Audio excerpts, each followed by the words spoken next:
Kung mo eskwela ka unya dunay pangutana ang maestra nya dili ka katubag unsa may imong grado.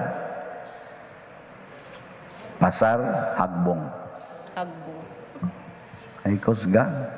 Hagbong. Hagbong. Mo na ka mo tubag yun mo. Igpangutana tubag dayon. Lisod bagod tubagon ang pangutana ni Kristo. Ang iyang pangutana mao ni kung doon na mo'y anak o baka nga mahog sa atabay panahon sa adlaw ng igpapahulay nya kining adlaw ng igpapahulay gidili mangyod ang pagbuhat bisan unsa kay mo pahuway lagi gyud ta kay ang Ginoo ni pahuway ana insya kung doon na mo'y anak o baka ninyo or hayop mahog sa atabay saman paugmaan o kuhaon dayon anang adlaw. Paon. Oh, dali kay mong nakatubag. Pero sila wa katubag. Portigid ang bugua aning mga magtutudlo sa balaod o mga Pariseo, wa man katubag. Bugo to sila, mas bright mo. Sige, tubag. Oh, wa na sad mo mutubag. Magpasabot ba nga sila nga mga lawyers kaning magtutudlo sa balaod pasabot ani mga lawyers man ni sila nya mga Pariseo mao to sila ang mga leaders sa society bugo dayto sila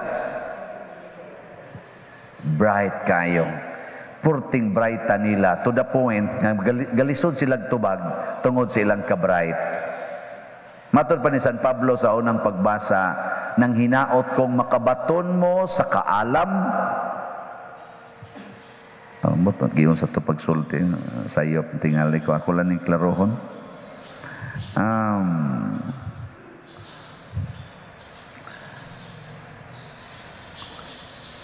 Wa na hinoon ko diri. Nawa na noon ko magtua ang akong pagampo alag kaninyo mao nga magtubo unta ang inyong gugma kahibalo. Unsa man ning kahibalo? Knowledge ug kaalam. Unsa man ang kaalam? Wisdom. Bright ninyo eh. Bright lagi mo kaysa mga Pariseo. Magtubo unta ang inyong gugma, kaalam, kahibalo ug kaalam sa paghukom aron makapili mo unsay maayong buhaton. Sila ang mga Pariseo ug ang mga kaniniang kadtong mga magtutudlo sa balaod ning tubo ug maayo ang ilang kaalam ang ilang kahibalo kay gi-memorize gud nila ang kaniniang hapit gud gi-memorize nila ang itawag lag Torah kana bang 5 books man siguro na naa sa Bible. Genesis, ang sa tanong sunod na Deuteronomy, Numbers, Leviticus, Exodus, mo ni niya. Ilag yun ang gimemorize. Nga naman, kay maunay ilang pagpalambo sa ilang kaalam. Parehagod na mga lawyers, mutik na sila bar, memorizon gina nila hapit ang tanan nga coverage. Dagko kay mga libro, mausa na sa mga medical courses. Kami isang mga pari, halatuon gid ana mga theological, philosophical, mga dogma simbahan aron gyud mulambo ang kahibalo. Nya exam dayon, nya pasar dayon. Ana, summa cum laude pa. Summa cum laude, magna cum laude, pakpakan des mga tao, sabungan deg medalya, pag matuod nga kamao na gyud ka. Pero ang lisod palambuon kaning gugma o kaalam. Nga naman, ang gugma, unsa may makapalambo sa gugma? Libro? Gugma ba? Unsa ang pagpalambo? Magsikag basa? Unsa ang pagpalambo ang gugma? Di na magsilbi bisag hotdon para nimog basa tibok Bible, hotdon para nimog basa tanang libro diha, mga love story o sa mga novels pa na diha unsa na imong mga pabasahon, psychological, di mulambo ang gugma. Ang gugma mulambo diha sa paggamit niini diha sa paghigugma sa imong isig katao. Kana gyud makapalambo, pero ang imo ganing gugma gamiton ra nimo para sa imong kaugalingon, na patay ka diha. Bikaron, kumusta mang inyong gugma? Nitubo? Tubo. Nagtubo? Tubo. O nagkalaos? Kamong mga banag asawa, kumusta mang inyong paghigugmay? Ikumparar ko no kadtong uyab pa mo. Katubang uyab, di makahinomdom pasad mo katong uyab pa mo. Huna-huna ako no unsa man imong bation katong uyab pa mo. Nya karon nga pila na mo katuig kami nyoon. Nitubo ba ang gugma ninyo o nagkalaos? Tubo. Tubo. Unsa may timailhan nga nitubo?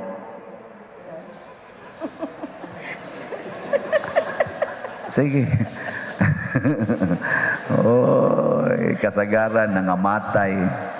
Na diha sa atong kuan sa kanang sulat ni San Pablo ngadto sa taga Corinto, 1 Corinthians chapter 13. 1 Corinthians chapter 13. Naa diha ang gi-explain ni San Pablo what is love. Ang gugma mapailobon. Diba? Love is patient. Love is kind. Love is forgiving. Love is, ang sa patong uban diha. Basta mo na siya.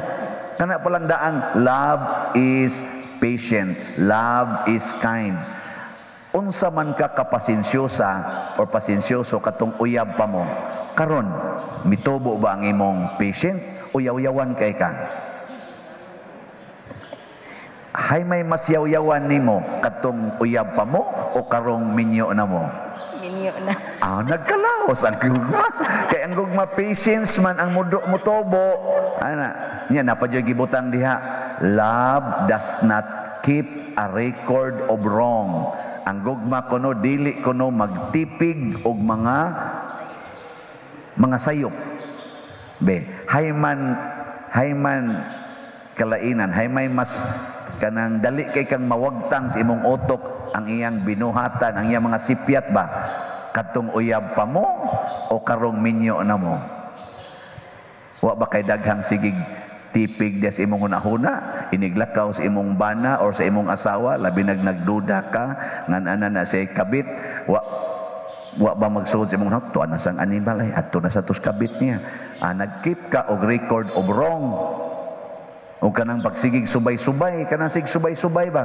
Ikaw sa una pagyud ka, sa una pagyud ka. Wa na. Patay imong gugma diha, di imtubo. Yan, itubo inyong gugma ron, wa. So nangamatay. Wa na mumutingog. Tanawa, liwat gid mo sa parisiyo.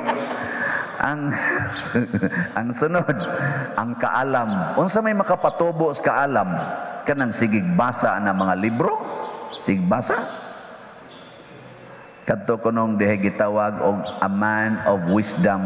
Sikat ka ito nga limot ko kisa tong tawhana nga man of wisdom. Niya daghan kay mga learned people nga na interested kay grabe magid siya mutabi. Hapit man tanan mahibaw-an niya. Niya nindot sa gayo moto ang mga scholars ni adtos iyang balay kay gusto silang mutan-aw unsang mga libruha ang iyang gibasa aron ila sang sundon, ila sang basahon aron mahimo sad silang man of wisdom. Sus pag-adto nila, pag-atubang didto, tan-aw nila wa manggi libro bisan usas balay. Wa gyud. Nya gipangutanan nila unsa mang libro imong gibasa? Isa wa man koy gibasa. Isa nya nganong may man kay kang mo istorya, may man kay daghan man kayo nga mga butang imong gisgutan nga galisod mi pagsabot, galisod mi pagtugkad pero ikaw yano ra man kayo. Ngano mang ingon ana man ka? Mo tong ingon siya kini manggong kaalam di man gud ni gikan nato, gikan man ni sa tinuod nga kaalam. Kalimti usa nang imong kahibalo aron mahimo kang maalamon. Empty your knowledge and you will be filled with wisdom. Na ato mga benefactors din hiay, kana mga donors nato, mga online parishioners, atong nung silang hi. Wa gid ta magkita ana.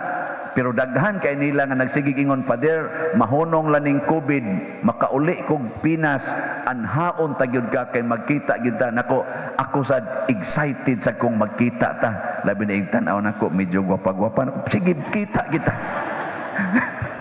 Joke ha, oy mga online parishioners, joke lang na, pero tinodon pwede pod. Kanang ganahan ta magkita, oy. Kanang tao nga nagsigig hatag ni mong pabor, di ka ganahan magkita mo? Di mo ganahan? Ganahan. Anya, anong mahadlok man kang mamatay? Because you lack wisdom. Knowledge ray imo. Ang tinuod nga wisdom naa sa Ginoo. Ug ang iyang giingon, ayaw mo kabalaka, ang tanang nagtuo kanako dili mamatay. Ug bisan pag mamatay mabanhaw, ug ang buhi nga nagtuo kanako dili na gyud mamatay. That is wisdom. Di na matugkad og libro-libro. Bisan si St. Thomas Aquinas, iyan ang gisuwayag tugkad. Gisunog niya ang iyang libro pagkakita niya sa tinuod yung presensya sa Ginoo, kay wa gid siya katugkad. That is beyond knowledge.